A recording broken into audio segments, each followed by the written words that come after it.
Oh, is he?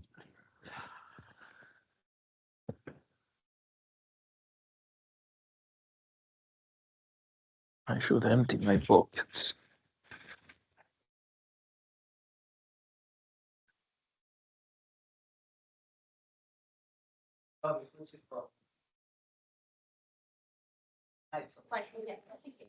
Part of the. Yeah, this is the deal. You get Flavio's mom. Flavio's car. CGIL. Oh, but I need something else. A picture of Larry. Or something like that. 20 years old. You know. Wow. Wow. How old is his son? Probably 40s, something like that. How many years ago? The son of Larry and Laura's probably 30 something, is it? Yeah. Oh my goodness. You've met us a couple of times. Yes. 35. God, I hope so. We've been here for a year. No, but you changed your hair or something. Oh, Yes, maybe. that's why I'm doing it, just Oh, I so see. you can Sorry, remember. I'm confused. Keep you on your toes. And your Yeah. name? Natalie. Natalie. Apologies. It's okay. I think. Turkey people. You don't have to remember us. Okay. Welcome everyone back to CGIL Seminar for the fall semester. My name is Ella Dodd. I'm a PhD student here at the University of Guelph, working with Christine Bays. And myself and Gabby Dell are going to be running the CGIL Seminar starting this semester. And for our first presenter, we have Rodolfo. Fito. Fito. Rodolfo, Rodolfito.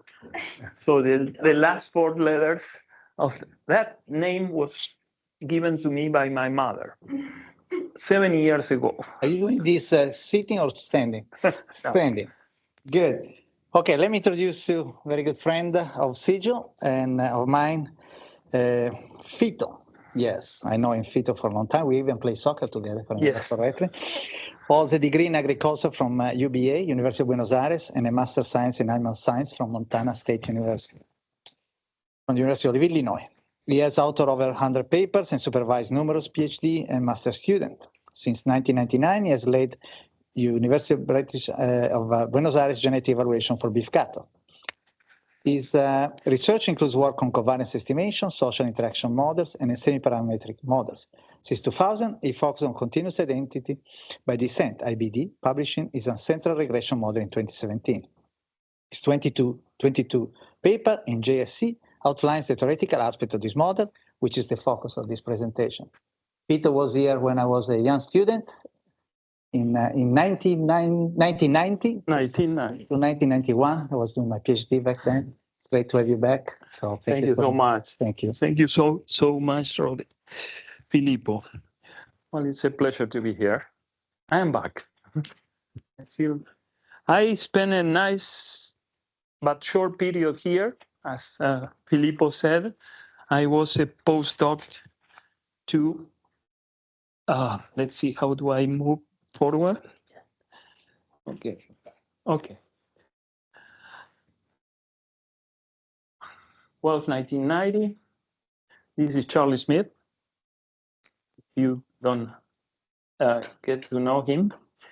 And it's a good point to start with him.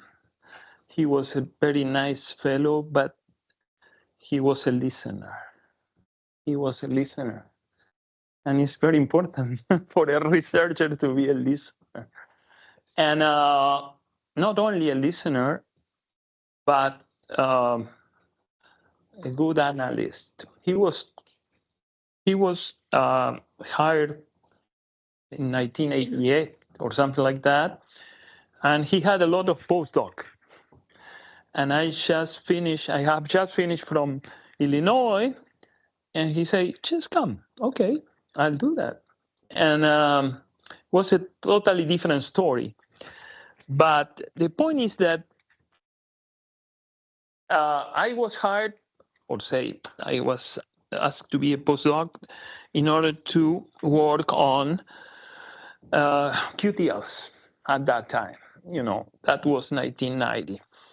And when I first came, I wrote 2 papers in a month because I had those papers in mind when I left Illinois.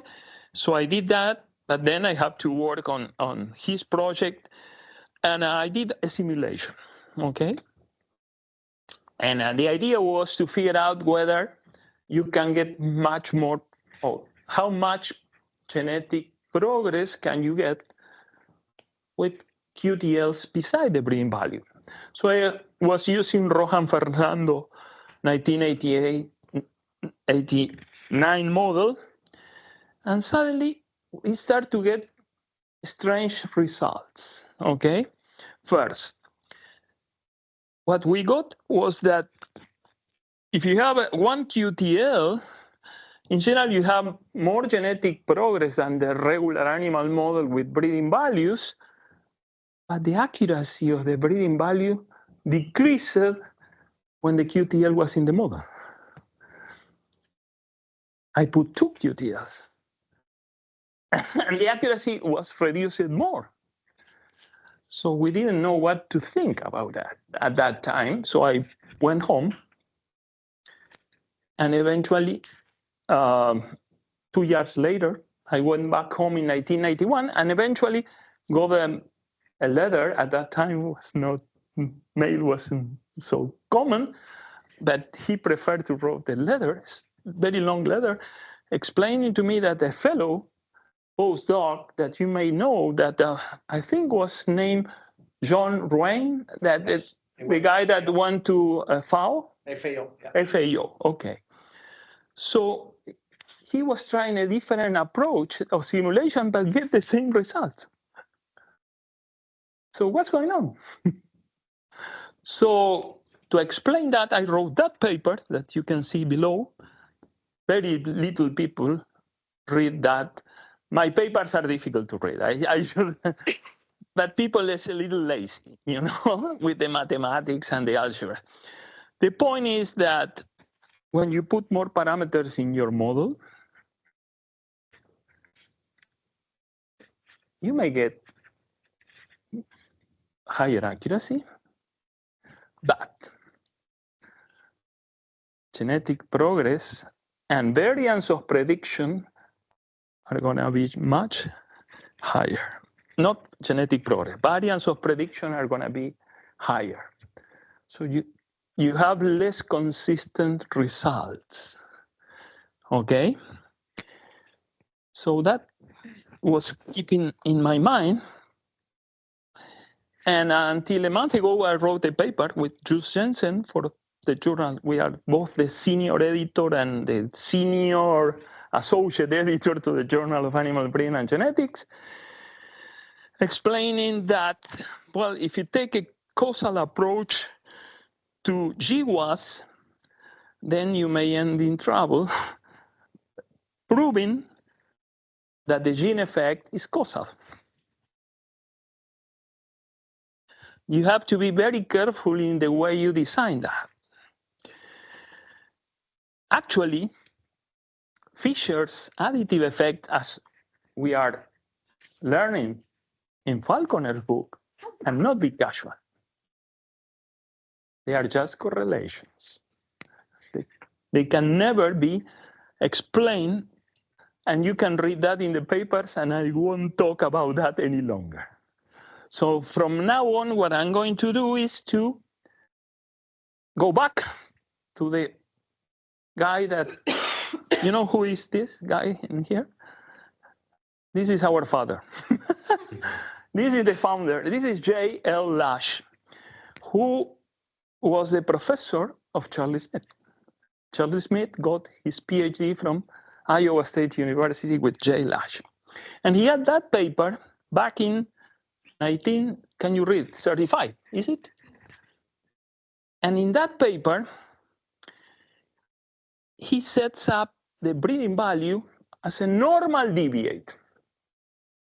Okay? He speaks something about, well, it should be a sum of additive effect, but essentially, he treats the breeding value as a genetic variable that is twice, and the idea is that you get a large n goes to infinity number of progeny of the sire or the dam, subtract from the mean of the population, and that is your breeding value. And that's what Dr. Henderson really did.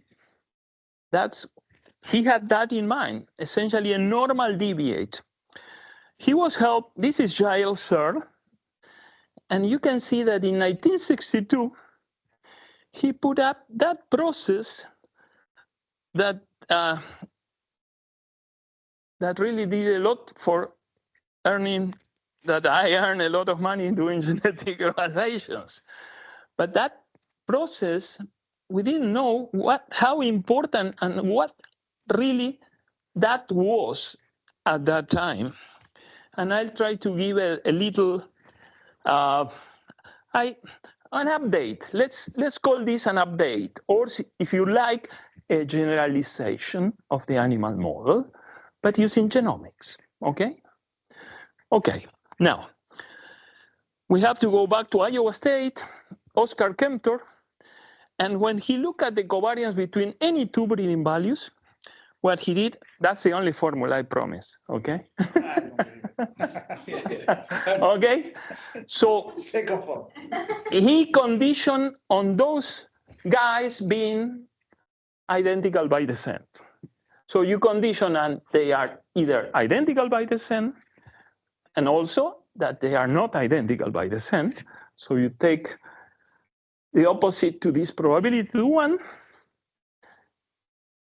and eventually this is 0 because they are not related. But if there is a little probability that they are identical by descent, means that they have in their breeding values some common effect from a common ancestor.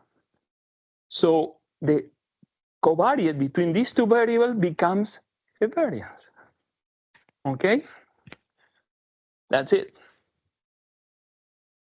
The common ancestor, the variance in the common ancestor, and eventually the nice thing is that you get the basis of genetic evaluation, because that's the way you can ensure that the guys will get information from their relatives' phenotypes to measure their breeding values, okay?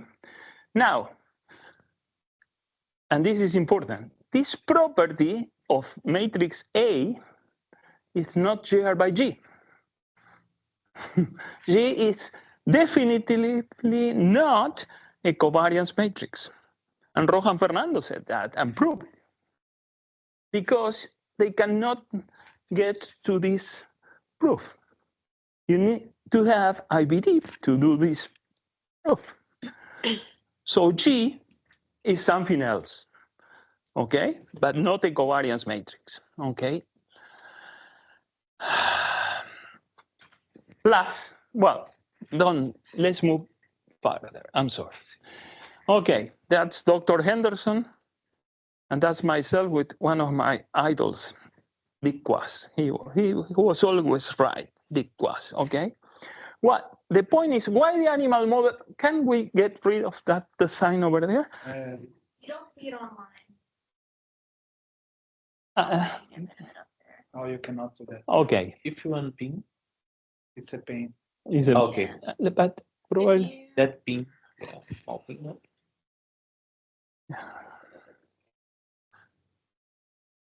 they used to have a, like in here, if you press, you see on top to the left.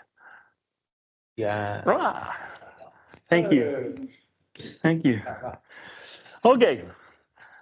Now, why the animal model was so good? Because of matrix A, and because A has a simple inverse and has a simple structure. Okay. First, it was a sparse, which means that there are, A is plenty of zeros. Okay. And essentially because it represents the process that we have just seen. that the breeding value of an animal is half the breeding value of the parents plus a Mendelian residual, okay? Now, so A inverse conveys information on the breeding value through a Markov dependence on parents. What do I mean by a Markov dependence? Okay, here we have a grandparent, a parent. Probably I should use the pointer. Is this one? No. Okay, no problem. So the grandparent, the parent, and two sibs, okay? From this parent up here. So the matrix for this structure is this one. It's pretty simple. And here is A inverse. So you can see that these animals are marginally dependent, but conditionally independent. Conditionally independent on the parent being here from what? From the grandparent. Because the grandparent may pass all the information to the parent, but not necessarily to the sibs. The information goes there. So in that, we avoid any repetition, any redundance, okay? And the nice thing is that it was much easier to compute, and that's the reason we really did well for many years.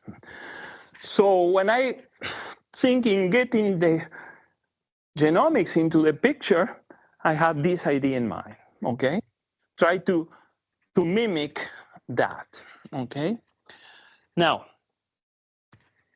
the important thing is that the structure allows for quantitative genetic theory, especially for instance, the gene flow ancestor descendant that is in the matrix I minus P inverse, which is equal to that, and T is the longest path between an ancestor and a descendant, okay?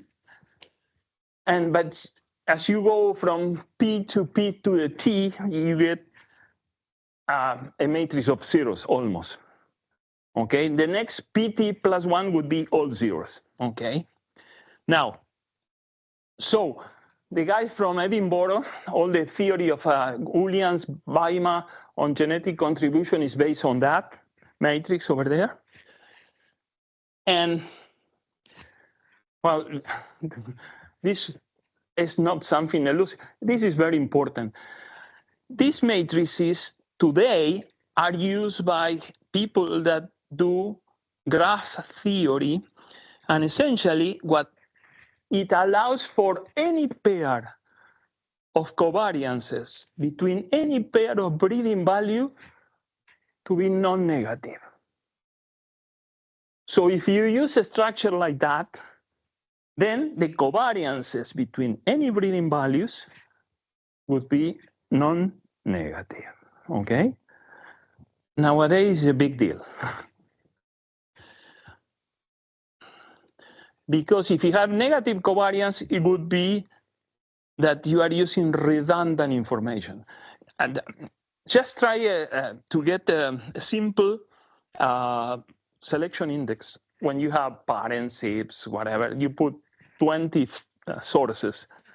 And then when you look at the weights, some of the weight will be negative because you have redundant information. Okay?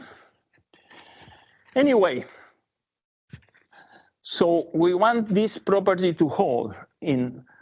I mean, Dr. Henderson didn't know that this existed for his model, but you know, he was first and much earlier than the guys.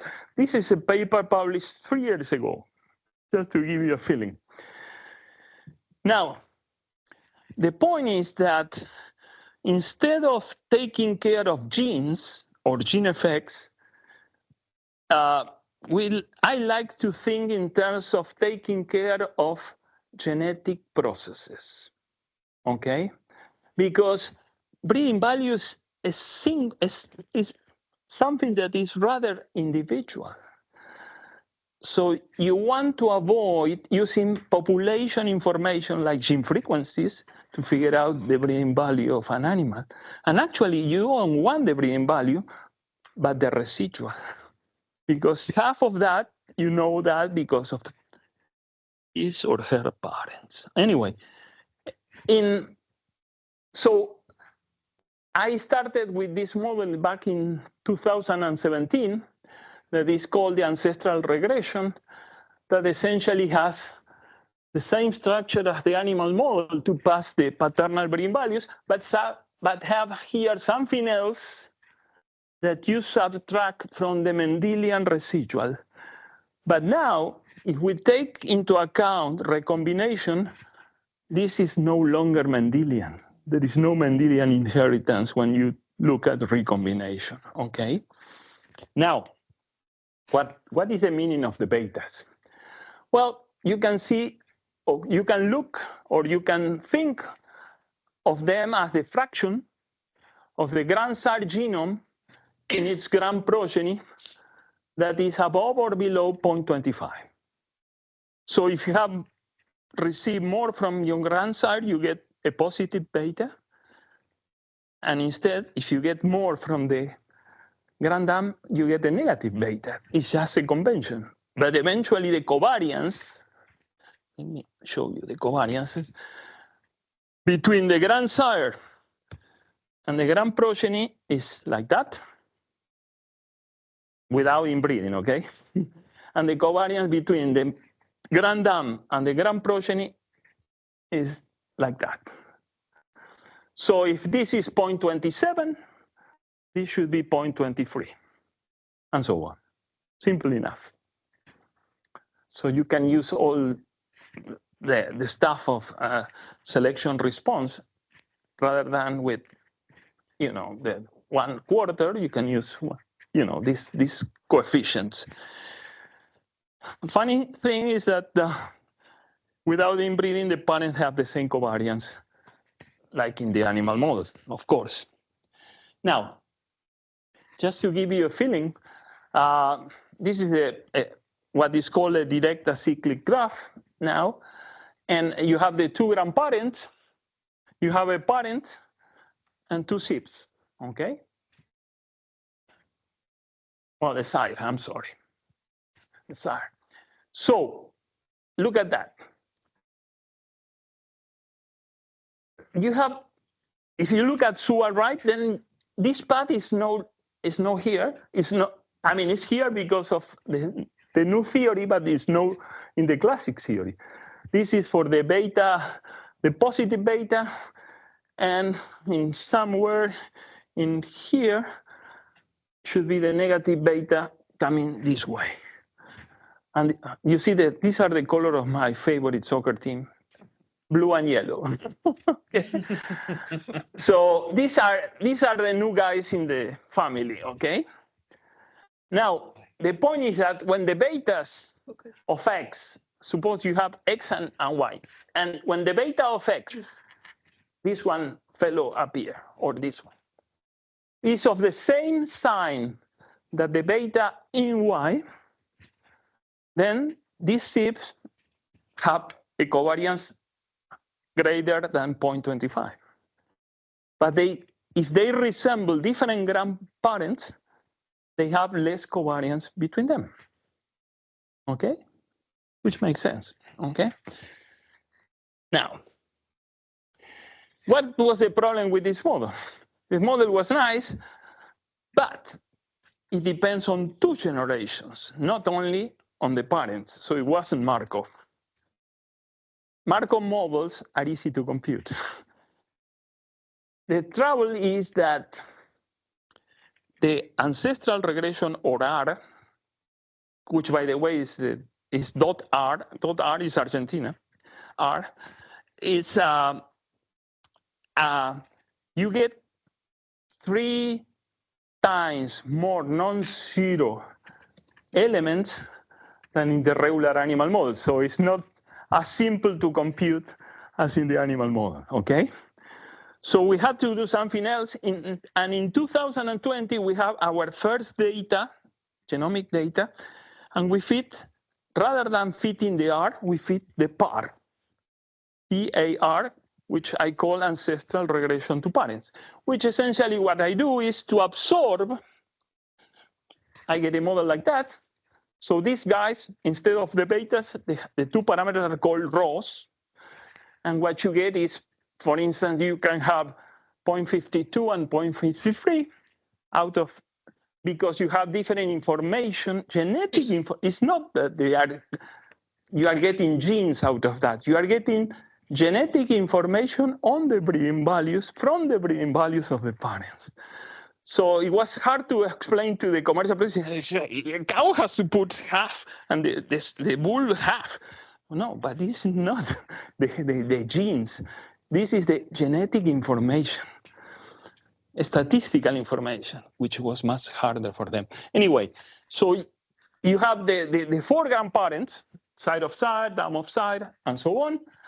And then you have the parents, so you have to absorb the coefficient of these guys in here into the equation of this fellow from there. So essentially, that's the second formula, I'm sorry. But it's just a 2x2 system that you have up here. And it's simple to solve because it's 2x2, okay? And the matrix in here, the largest one is 4x4. So you can do it with SAS or R or whatever to create the matrix, which is what I do. Now, and that's for Filippo. Filippo did a thesis on inbreeding. So here you have the inbreeding definitions from the R and the PAR. And I had to read Sewell Wright 1921 to get to that because but with my model. Eventually what you get is simple. Look at the betas. What happens if the betas are zeros? What you get in this formula up here? Just the first term, is it? So you get pretty much the same as the classic theory. Well, here is much simpler. You see, there's no beta. So, but the point, and this is important, R and PAR are not equivalent models. Actually, these account for more genetic variance than this one, but this is simpler to fit. So that's the one we fit. Now, so how we do it? Okay. Well, first, what I get is to estimate the betas and transform them to rows. I do it, say, for instance, 6,000 animals, I do it in half a day. And I can do it right much earlier than at the time of the genetic evaluation. Estimate the betas and transform the row. Then, the nice thing is that sigma PAR, if you like to calculate it, you just do a tabular method. Simple. The only thing is that you replace the 0.5 for the parents by the rows. That's it. If you need it. So actually, what I do every single time is to get this first, the day before, for instance, and the day of the evaluation, build up the mixed model equation, you know, as in the animal model, but replace the 0.5 with the rows. That's it. So you can have a matrix. You can use the software for genetic evaluation of the animal model by replacing the 0.5 by the rows. That's it. Does it work? Oh, yes. What you get is these are the different traits. And this is by 650,000 animals, pretty much 3 million equations. Classic genetic evaluation of beef cattle, birth weight, weaning weight, maternal weaning weight, yielding weight. The single evaluation of scrotal circumference in here. And what you get in here is the accuracies, the exact accuracies, because you invert the matrix or whatever. We have a subroutine that was written by Matthias Berman from University of Georgia. We paid, no, not Ignacy, we paid to him. And he modernized my program. And in 57 minutes, 58, we solved the 3 million equations and get all accuracy for all of them. And the accuracies, as you can see in the par, these are par actually, are better than in the animal model because they are above. And what is most important, that was a problem at home with single step, was the consistency. What you get is 2 different years, 23, 23, and 24, 24 evaluation. I'm regressing the 24 evaluation on the 23 evaluation, same animals. And you can see they are pretty consistent. And why is that? Because if you use matrix G, you have a lot of parameters. Actually, you have Q square parameters plus Q in your covariance matrix. Whereas in here, you have 2 Q parameters. So when people talk about accuracy, they never talk about that the relationship have to be estimated. In a Bayesian sense, you have to put a prior on the parameters of the covariance matrix and to estimate them. And that, when you look at complete mean square error prediction, and that's what I was asked in the other university I was last week, is that you compare, well, I don't have to, because first, we are playing a different game. We are using normal DBAs. We are not using gene. First. And second, I'm sure that probably you get more accuracy because single step or GBLAB is multicollinear. There is redundant information used for every single breeding value. So when you get the multicollinearity, you can put 1 parameter per observation and fit perfectly, and you get perfect accuracy. But the price is that the variance of the prediction is humongous. You know, it's like when you are looking at regression, you know that the confidence interval go like that for the data that you have.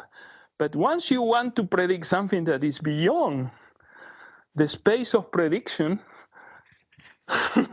the confidence interval go wild. And that's what happened with GBLAB. GBLAB.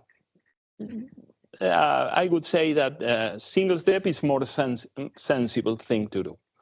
Well, this is the first part of the talk, presenting the model.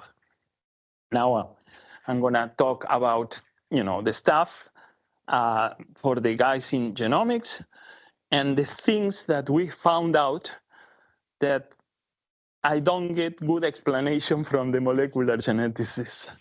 And I'll see what you come up with. And you can see that the Brangus are not people eaters. People say that they have a nasty behavior, but no, that's not so. So it serves to my purpose in here. Well, so this is the second part of the talk. Would you like to make any questions so far, or shall I move to the next? Perfect. Okay. Well, actually, these ideas start with Carolina Garcia Bacino, a doctoral student of mine that eventually ended up in a big company in France. But Carolina did a master thesis figuring out what was the variance of the relationship of HASIF, okay? So we have data from Michigan State University in pigs, people from Michigan State over there. And we figured out 4 methods to estimate genetic relationships, okay? One was Van Reyden's G. There were 2 IBD methods. That was, let me use this word for now, point-wise IBD. Just single gene at a time IBD, okay? Classic IBD. And we have this method by Guo that we didn't know. it was a method based on IBD segments of DNA, not point-wise, but segment-wise, okay? The problem with that paper is that they have only formulas for HESIPs. And it was kind of hard to figure in all possible relations. But it really worked for HESIP, and you can see something that is interesting. The variance, the expectation was pretty much the same, okay? But the variance of segmental IBD was much smaller than point-wise IBD. And this was probably 3 or 4 times larger than the variance of segment-wise IBD. It really rings a lot of things a lot of bells in my mind. What's going on? Nowadays, I can tell you that the problem with this is that you get a lot of problem with genotype errors and switch errors, as we will see later on. But nobody speaks, all the people that do single step or GBLAB never speak about genotyping errors, okay? So that's the reason this is so high. Anyway, but I wanted to have in my model segment-wise IBD rather than point-wise IBD, and that is the 2022 PAR paper, okay? So, and now comes the recipe, okay? We are going to estimate the parameters, and let me try to do this slowly. Okay, so it doesn't, okay. This is Sungwei Guo, the guy that 1994. And what we actually do is to get the identity by descent proportion between the grandsire or the granddam and the individual. So what we do is to figure out all segments that are IBD between the grandparent and the grand progeny, add them up, and divide by the length of the genome. And that's what is IBDP, okay? And I have a subroutine that does that. Okay. Now, this is the much harder part of theory, so no formulas in here, just comments. First of all, population genetics have changed since the last century. Nowadays, everything is coalescent theory. And it's much sensible because, it uses proper statistical distribution rather than gene frequencies. Gene frequencies mimic a statistic distribution, but they are not. Now, this fellow, John Wakely from Harvard University, has a book, a famous book in coalescence theory that is used most population genetic courses in this century.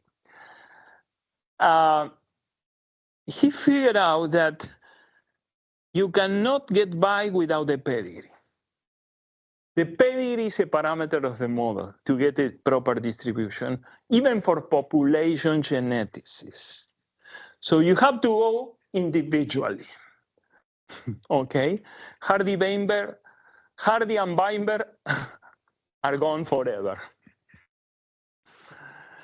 The second point is that I needed a definition of IBD that was appropriate to use IBDP. And this guy from Oxford, Peter Donnelly, did in this 1983 paper that is so difficult to read, he figured out a continuous definition of IBD.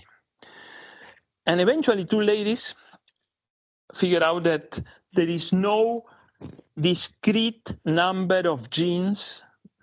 So you have probability of one gene IBD or two genes IBD, 3 gene, 4 gene. There is no exact number of discrete number of genes that is equivalent to continuous IBD. And what is that is important? We'll see that in a moment.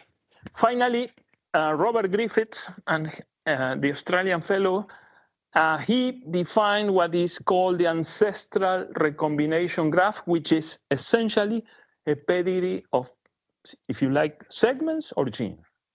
So we put all those pieces together and come out with the following procedure. So you have the grandfather, the grandsire, and the granddam genomes, okay? Then you get what we call the reference parent, which is the parent in which the meiosis occurred, okay? So you have to do this for the sire and also for the dam side, okay? So in here you have the paternal grandparents, and also you have the same procedure for the maternal grandparents and the dam. So you get the parent, this is the other parent, and then you have recombination at meiosis, okay? And eventually you can figure out which piece of which segments were originated in the grandsire and which segments were originated in the granddam. Add them up and get the IBDP, okay? And these two guys, these are Vivian Chen in the American Journal of Human Genetics and Peter Koop in Science or Nature, where to me those are essentially the same. They figured out the procedure that we use with 3 generations. And now comes your animal breeding 101, okay? Let's do that. When you look at the reference, in this case, let me take the sire, just for simplicity. The sire has to be heterozygotes at that marker. The other parent, in this case the dam, has to be homozygotes. When you look at the grandparents, in this case the parents of the sire, has to be the same as in here. One should be heterozygotes and the other homozygotes. Now, if you trace the gene of the calf in here, the dam only could pass cap A. So where this little guy come from? From here and from here. So at that given marker, calf and grandsire are identical by descent. So you do that for the 90 case, or we have GGP 100, so I do that for the GGP 100. And we figured out that there are 28 positions or structure that give you 1 IBD to the grandsire or 2 IBD to the granddam. So we pass through every single animal, first for the sire and then from the dam, and figure out, all those positions. This is what Vivian Chen suggested to me. Now let's look at the other one. This is interesting. This is the opposite homozygotes situation. Again, the reference parent is heterozygotes. And the dam, in this case, is also homozygotes. But look at the calf. It's homozygote. Can be grand IBD to the grandsire? No. No. But to the granddam. Yes. So we figured out 8 situations like this one. So my subroutine IBD2 does this. So bring each animal, look at any single marker for the 5 animals, the 2 grandparents, the 2 parents, and the calf, and figure out whether there are 3 possibilities. Either the marker is not informative, or it is IBD to the grandsire, or it is IBD to the granddam. There are no other chances, okay? So you end up with what is called an inheritance vector that is pointing to you which positions are from one or the other or non-informative. And eventually you can see, actually in my program, I take all the zeros. So I was watching just 2s and suddenly start to look at 1s. So there was a recombination appear. And you have 1 segment. And the same is true in here. So you add them up. And to do that, we use the actual length of the genotype in in the map. So it's in megabases. We use it as 1 million megabases is 1 centimorgan, is it, or something like that? Say in our map, the chromosome 1 has 158 centimorgans, and chromosome 29 has 56 or something like that. We do that. Now, where is the statistic now? Well, this Australian fellow, Terry Speed, did something that it was perfect. He figured out that these segments follow gamma distributions. Actually, they are called thin gamma. It doesn't matter. It's not the point. I want you to get the general picture. But when you have a gamma, you can figure out the variance of the IBD. You can figure out whether there was a double recombination in any point. You can do everything because you have a distribution. And you can do it with SAS, and I still a SAS user, or can do it with R or with whatever. And eventually, you end up with something like that. You get the 29 chromosomes of one animal, and you get how many recombinations. And the nice thing is that you can figure out there are parental chromosomes, 0 recombinations. And it's like that. You cannot see any single marker that is IBD to the other grandparent. It's beautiful. And then you can figure out to which grandparent is IBD. And here you have all the length. But look at something. Here, rather than in actual length, in order to do your statistic, every chromosome has to measure 1 morgan, 100 centimorgan.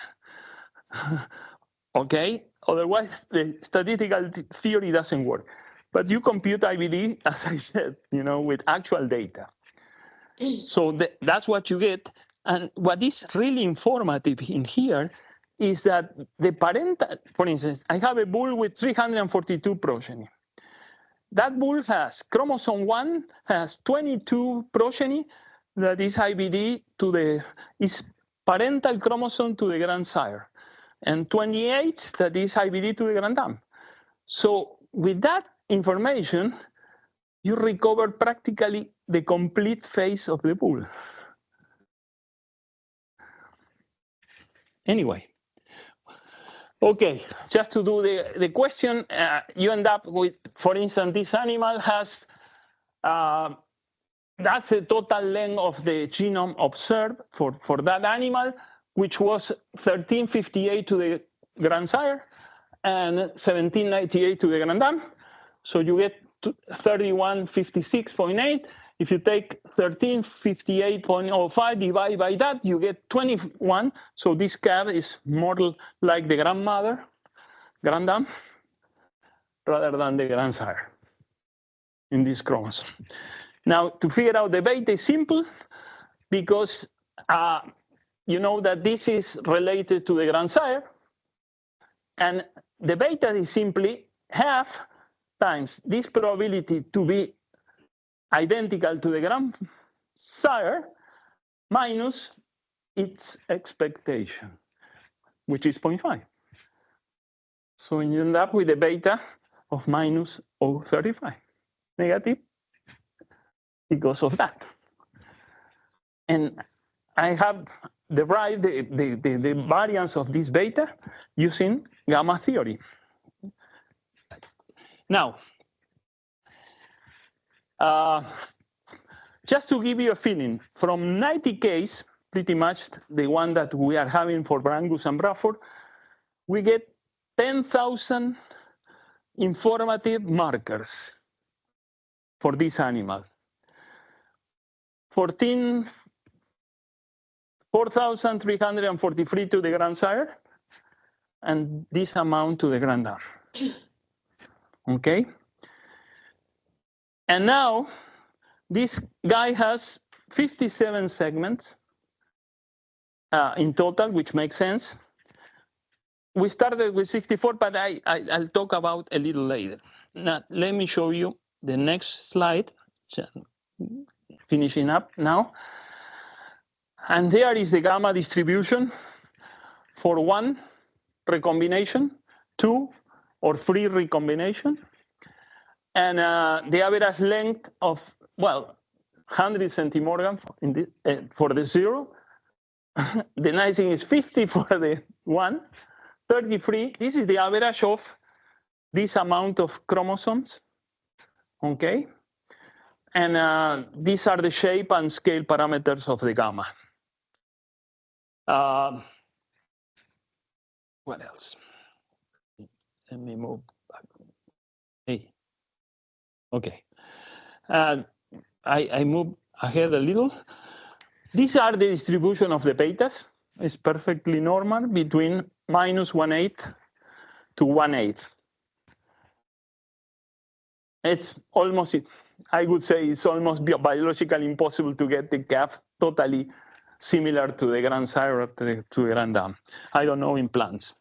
Anyway, if you look at the rows, then the rows are exponential. Pretty much so. The mean is 0.53, the median 0.51, and the standard deviation, and so on. Now, this is the new idea.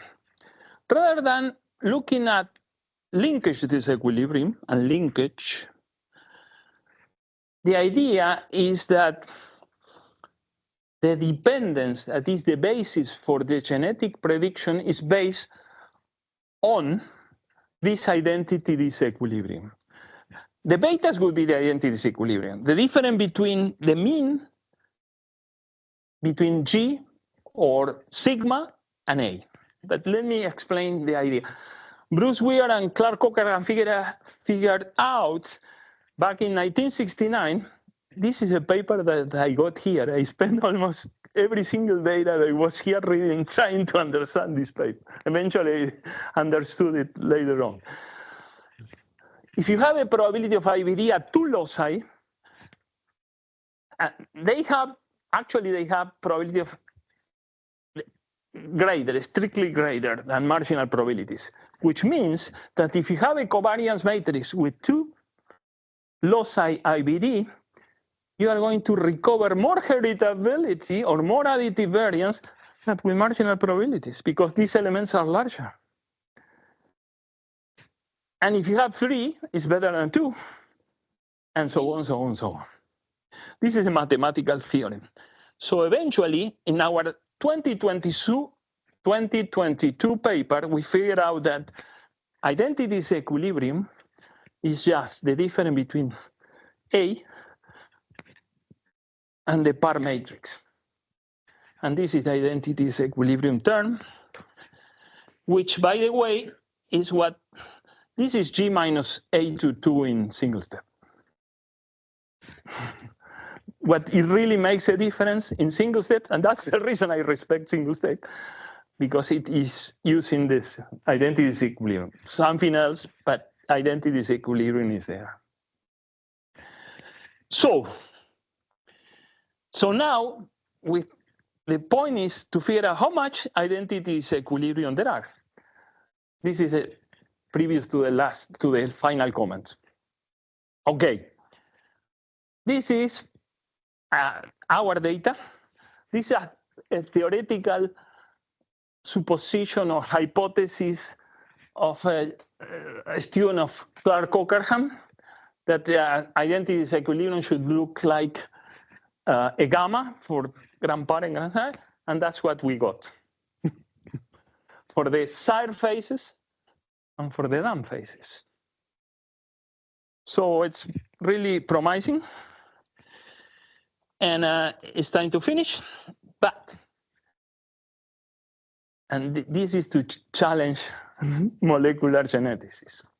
What is our problem? Our problem is switch errors. What are switch errors? Well, you have short sequences of twos in between ones or the other way around. What is the reason for that? I mean, when we look at that, instead of having 50, 70 segments per bovine, we have 700, 1,000, a number that is biologically impossible. And so Broman and Weber speculate that they are genotype errors or mutation. And now I have this Brangus bull with 342 progeny. I was looking at every marker, and in 186 out of 90 cases, we found that 11 all the way to 53, in between 11 and 53 progeny, were opposite homozygotes to the sire.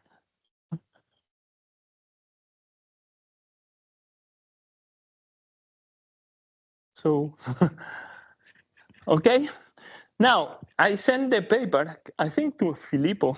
I don't have it, but if you care at the end, I can send it to you. That the guys, Chinese fellows at Nature, they figured out that there is mutation. Mutation is more ubiquitous than previously thought. And that the common thing is that you have heterozygotes turning to be homozygotes. It's 2022 paper. Now, if you do G, you know, you don't get what, you know, you don't know what's going on, but, you know, so it's problematic. Eventually, we try a different software, HAP IBD, that uses what is the most important, they call it the Burrows-Wheeler positional Burrows-Wheeler transform. The bioinformaticians think that that's the most. And the segments were much shorter than ours because they use IBS. They don't have any pedigree. Bad for them.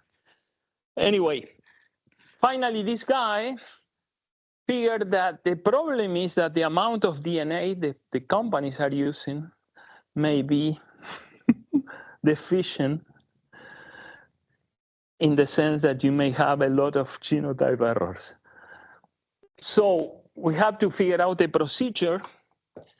And the way we did it is that we ran the procedure for 1, 2, 3, 4, 5, and so all those minimum tolerance level for a segment. So we have to figure out which segment is really a segment. And we ran for all those and put it into proc gene mod, simple, least squares for generalized linear models, and look at the archaic information correctness criteria. And we come out that these are much better. 12.5 for chromosome 1 to 20 in beef, and 1 to 11 for the pig. And for the smaller chromosome, we use 15. And we do that when we found 50 segments in a chromosome. So we ended up with 4 or 3 or 2 using those tolerance limit that I have just showed you. So that's a way to get right.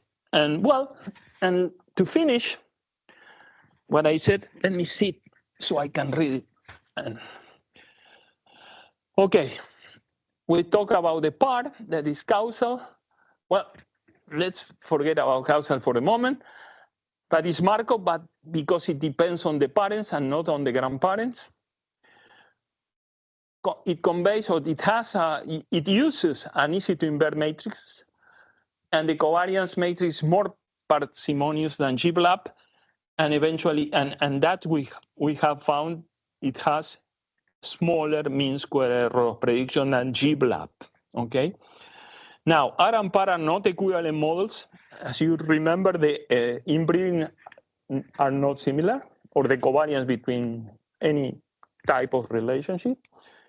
The PAR covariance matrix relies on IBD, and every single pair of breeding values is non-zero. The covariance is non-zero, non-negative, I'm sorry. The PAR coefficients are obtained from absorbing the betas. Betas and rho are function of IBDP, so that smaller variance of relationship with IBD segments. IBDP estimate are continuous IBD. The pedigree is a key. Okay. IBDP calculated by 3-generation pedigrees and using opposite homozygotes. The estimated recombination segment follow gamma distribution and account for interference. That's something I haven't said. I didn't have time, but you can check that any species fit a gamma. You can test if the alpha parameter is equal to 1, then a gamma becomes exponential, and the Haldane recombination formula works. But in all our tests in pigs and beef cattle, we got alpha much greater than 1. So there is interference in both species. The length of genome explained, that's what we are looking now. What is the amount of informative marker that we have? Betas are truncated normal, rhos are exponential. Switch errors, genotype errors, mutation. Well, we have to do something, and I just show you my algorithm. Identity is equilibrium is the key. How much there is, something that needs more research. And let me finish with this picture. The old fellows and Dick Quast, and this is the Cornell Guelph, Michigan. This is Ron Templeman with with hair, and this is Ignacy Mistal and Rohan, and my friend Steve Kachman, his wife Kathy, and thank you for your time.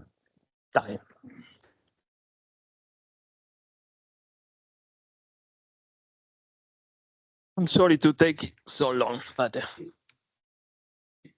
Dick Quast. Janola. This is 1 month after 9/11, October 2001. In Cornell. That was in Cornell. Oh, how did you arrive there? Just through New York. Oh, like you were already there. No. I arrived Okay, so 1 flight month to go later. back. No problem. Well, they check on my bag.